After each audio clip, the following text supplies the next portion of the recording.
Hello കൂട്ടുകാരെ, നിങ്ങളെല്ലാവരും സുഖമായിരിക്കുന്നു എന്ന് വിശ്വസിക്കുന്നു. എല്ലാവർക്കും പുതിയൊരു വീഡിയോയിലേക്ക് സ്വാഗതം. ഇന്ന് നമ്മൾ ഉണ്ടാക്കാൻ പോകുന്ന ഒരു പായസത്തിൻ്റെ റെസിപ്പിയാണ്. അപ്പോൾ ഓണമൊക്കെ അടുത്ത് വരാറായില്ലേ, നമുക്ക് ഈ ഓണത്തിന് ഇതുപോലത്തെ ഒരു വെറൈറ്റി പായസം ഉണ്ടാക്കി നോക്കിയാലോ?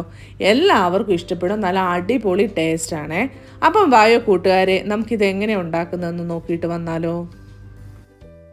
അതിനായി ആദ്യമേ തന്നെ ഇതുപോലത്തെ ഒരു നോൺ സ്റ്റിക്കിൻ്റെ പാൻ സ്റ്റൗവിൽ വെച്ചിട്ടുണ്ട്. പാൻ ഒന്ന് ചൂടായി വന്നപ്പോഴത്തേക്കും നമ്മൾ അതിലേക്ക് ചേർത്ത് കൊടുക്കുന്നത് 1/4 കപ്പ് പഞ്ചസാരയാണ്. എന്നിട്ട് നമുക്ക് ഈ പഞ്ചസാര ആദ്യമേ തന്നെ ഒന്ന് ക്യാരമൽ ചെയ്തെടുക്കാവേ. ഇനി സ്റ്റൗവിൻ്റെ ഫ്ലെയിം ഒരു ലോ ടു മീഡിയം ഫ്ലെയിമിൽ വെച്ച് നമുക്കൊന്ന് ക്യാരമൽ ചെയ്തെടുക്കാവേ. ഇപ്പം ചെറുതായിട്ടൊക്കെ ഒന്ന് ഉരുകി വരുന്നുണ്ട്. നമ്മൾ സാധാരണ ക്യാരമൽ ചെയ്യുന്ന പോലെ ഒത്തിരി ക്യാരമൽ ചെയ്യേണ്ട കാര്യമില്ല. ജസ്റ്റ് ഒന്ന് ലൈറ്റായിട്ടൊന്ന് കളർ മാറി വന്നാൽ മതി കേട്ടോ. പഞ്ചസാരയൊക്കെ ഉരുകിയിട്ട് ഒന്ന് ജസ്റ്റ് ഒന്ന് കളർ മാറി വന്നാൽ മതിയേ.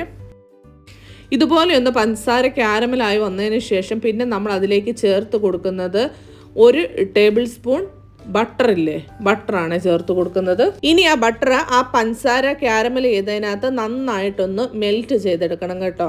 അപ്പോൾ നമ്മൾ ഇതിലേക്ക് ഈ ഒരു സമയത്ത് എക്സ്ട്രാ വെള്ളമൊന്നും ആഡ് ചെയ്യുന്നില്ല, അല്ലാതെ തന്നെ കണ്ടോ പഞ്ചസാരയും ക്യാരമൽ ചെയ്തതിനകത്ത് ആ ബട്ടർ നന്നായിട്ട് മെൽറ്റായിട്ട് വന്നിട്ടുണ്ട്. ഇനി നമ്മൾ അതിലേക്ക് ചേർത്ത് കൊടുക്കുന്നത് 2 ടേബിൾ സ്പൂൺ കണ്ടൻസ്ഡ് മിൽക്കാണ്. കണ്ടൻസ്ഡ് മിൽക്കും കൂടെ ചേർത്തിട്ട് നന്നായിട്ടൊന്ന് മിക്സ് ചെയ്തെടുക്കുക. സാധാരണ നമ്മൾ സേമിയ പായസം വെക്കുമ്പോൾ വൈറ്റ് കളറല്ലേ, നമ്മൾ ഈ രീതിയിൽ ഉണ്ടാക്കുമ്പോഴത്തേക്കും നമ്മുടെ സേമിയ പായസത്തിന് വേറൊരു ടേസ്റ്റുമാണ്, അതുപോലെ തന്നെ നല്ലൊരു കളറും കൂടെ കിട്ടും കേട്ടോ. അപ്പോൾ നമ്മൾ ഇനി സാധാരണ രീതിയിൽ സേമിയ പായസം കുടിച്ചു മടുത്തവർക്ക് നിങ്ങൾ ഈ തോണ ഉണ്ടാക്കുമ്പോൾ ഇതുപോലെ ഒന്ന് ഉണ്ടാക്കി നോക്കുക, നല്ല അടിപൊളി ടേസ്റ്റാണ്. ഇനി നമ്മൾ ആ മിക്സ് ചെയ്തതിനകത്തോട്ട് നമ്മളൊരു 2 കപ്പ് പാലാണ് ചേർത്ത് കൊടുക്കുന്നത്. പാല് ചേർത്ത ഉടനെ നമ്മൾ നന്നായിട്ടൊന്ന് മിക്സ് ചെയ്ത് കൊടുക്കണം, അല്ലെങ്കിൽ ചിലപ്പം ചോട്ടി പിടിക്കാനുള്ള ചാൻസ് ഉണ്ട് കേട്ടോ. കണ്ടൻസ്ഡ് മിൽക്കും ക്യാരമലൊക്കെ ചെയ്തതല്ലേ, അപ്പോൾ അത് തിക്കായിട്ടിരിക്കുന്നതുകൊണ്ട് ചോട്ടി പിടിക്കാനുള്ള ചാൻസ് ഉണ്ട്. ഒരു ലോ ടു മീഡിയം ഫ്ലെയിമിൽ വെച്ചിട്ട് എന്നിട്ട് നമുക്ക് ഈ പാലൊന്ന് ഇതുപോലെ മിക്സ് ആക്കിയതിന് ശേഷം നന്നായിട്ടൊന്ന് തിളപ്പിച്ചെടുക്കണം. പാല് തിളയ്ക്കുന്ന സമയത്ത് നമ്മൾ ഇതുപോലത്തെ ഒരു ചീനിച്ചട്ടിയിൽ നമ്മൾ 1 ടേബിൾ സ്പൂൺ നെയ്യാണ് ചേർത്ത് കൊടുക്കുന്നത്. അപ്പം നെയ്യ് ഒന്ന് മെൽറ്റായിട്ട് വരുമ്പോഴത്തേക്കും നമുക്ക് കുറച്ച് കാഷ്നട്ടും മുന്തിരിങ്ങയൊക്കെ ഒന്ന് വറുത്തെടുക്കാവേ. ആദ്യമേ ഞാനൊരു 1/4 കപ്പ് കാഷ്നട്ട് എടുത്തിട്ടുണ്ട്. അതുപോലെ തന്നെ 1/4 കപ്പിനേക്കാൾ ഇച്ചിരി കുറവാട്ടോ. അപ്പം അത്രയും കാഷ്നട്ട് എടുത്തിട്ടുണ്ട്. അതൊന്ന് വറുത്തെടുക്കുകയാണ്. അതിൻ്റെ കളറൊന്ന് ലൈറ്റായിട്ടൊന്ന് മാറി വരുന്ന സമയത്ത് നമുക്ക് അതിലേക്ക് തന്നെ നമ്മൾ മുന്തിരിങ്ങയില്ലേ അതും കൂടെ അങ്ങ് ചേർത്ത് കൊടുക്കുകയാണ്. എന്നിട്ട് മുന്തിരിങ്ങയൊക്കെ ഒന്ന് നന്നായിട്ടൊന്ന് വീർത്തിങ്ങനെ വരില്ല, ആ ഒരു സമയമാകുമ്പോഴത്തേക്കും നമുക്ക് ചട്ടിയിൽ നിന്ന് മാറ്റാവേ. ഇപ്പം കാഷ്നട്ടും മുന്തിരിങ്ങയൊക്കെ റെഡിയായി വന്നിട്ടുണ്ട്. ഇനി നമുക്ക് വേറൊരു പാത്രത്തിലേക്ക് ഇത് മാറ്റാവേ. ഇനി നമ്മൾ ആ സെയിം നെയ്യിലേക്ക് തന്നെ 1 കപ്പ് സേമിയാണ് ചേർത്ത് കൊടുക്കുന്നത്. ഇത് ഞാൻ എടുത്തേക്കുന്നത് തീരെ നൈസായിട്ടുള്ള സേമിയാണ് എടുത്തേക്കുന്നത്. എന്നിട്ട് ഇതൊന്ന് നന്നായിട്ടൊന്ന് വറുത്തെടുക്കാം കേട്ടോ. അതിൻ്റെ കളറൊക്കെ ഒന്ന് മാറി വരുന്നിടം വരെ ഒന്ന് വറുത്തെടുക്കാവേ. ഇപ്പം സേമിയയുടെ കളറൊക്കെ ഒന്ന് മാറി ലൈറ്റ് ബ്രൗൺ കളറായിട്ടുണ്ട് കേട്ടോ. ഇത്രയും മതി, ഇത് കൂടുതൽ വറക്കണ്ടേ. ഇനി നമുക്ക് സ്റ്റൗവിൻ്റെ ഫ്ലെയിം ഓഫ് ചെയ്തേക്കാം.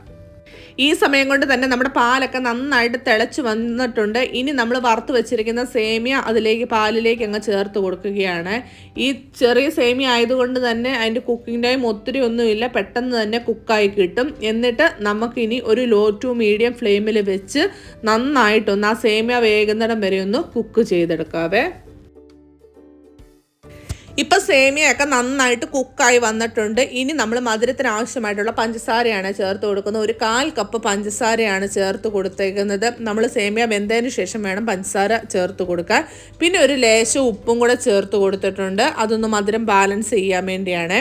പഞ്ചസാര ചേർക്കുന്നത് സേമിയ വെന്തതിന് ശേഷം എന്ന് പറഞ്ഞാൽ ആദ്യമേ തന്നെ നമ്മൾ പഞ്ചസാര ചേർത്താൽ നമ്മുടെ സേമിയ വെന്ത് കിട്ടില്ല, അതുകൊണ്ടാണ്. എന്നിട്ട് ഇനി ഒന്ന് പഞ്ചസാരയും കൂടെ ചേർത്തിട്ട് നന്നായിട്ട് ഒന്നും കൂടി ഒന്ന് തിളപ്പിച്ചെടുക്കാവേ. ഒന്ന് തിളച്ച് വന്നപ്പോഴത്തേക്കും തന്നെ നല്ല ഇതുണ്ടാവും, നല്ല തിക്കായി നമ്മുടെ പായസമൊക്കെ. ഇനി നമ്മൾ വറുത്ത് വെച്ചിരിക്കുന്ന അണ്ടിപ്പരിപ്പ് മുന്തിരിങ്ങയും കൂടെ ചേർത്ത് കൊടുക്കുകയാണ്. അപ്പോൾ ഇത്രയേ ഉള്ളൂ, നമ്മുടെ അടിപൊളി പായസം റെഡിയായി കേട്ടോ. അപ്പോൾ എല്ലാ നമ്മൾ സാധാ സേമിയ പായസമല്ലേ കുടിക്കുന്നത്. അപ്പോൾ ഈ തോണ ഒരു വെറൈറ്റി ആയിട്ട് നമ്മൾ ഇങ്ങനെയൊന്ന് ഉണ്ടാക്കി നോക്ക്, നല്ല അടിപൊളി ടേസ്റ്റാണ്. ടേസ്റ്റിൻ്റെ കാര്യത്തിലൊന്നും ഒരു കോംപ്രമൈസും ഇല്ല, നല്ല അടിപൊളി ടേസ്റ്റാണ്. അപ്പോൾ എല്ലാവരും ഒന്ന് വീഡിയോ ഇഷ്ടപ്പെട്ടെങ്കിൽ ഒന്ന് ട്രൈ ചെയ്യണം കേട്ടോ. ട്രൈ ചെയ്തതിന് ശേഷം നിങ്ങളുടെ ഫീഡ്ബാക്ക് അറിയിക്കാൻ മറക്കരുതേ. അതുപോലെ തന്നെ ആദ്യമായിട്ടാണ് ചാനൽ കാണുന്നതെങ്കിൽ ഒന്ന് ലൈക്ക് അടിച്ച് കാണണേ, കൂടുതൽ സബ്സ്ക്രൈബ് ചെയ്യാൻ മറക്കരുത്. അതുപോലെ തന്നെ നിങ്ങളുടെ ഫ്രണ്ട്സിനും ഫാമിലിക്കും റിലേറ്റീവ്സിനും ഒക്കെ ഒന്ന് ഷെയറും ചെയ്തും കൊടുക്കണേ. അപ്പോൾ ഇനിയും നമുക്ക് വേറൊരു വീഡിയോയുമായി കാണാം. അതുവരെ നിങ്ങളെല്ലാവർക്കും നന്ദി, നമസ്കാരം, ബായ്.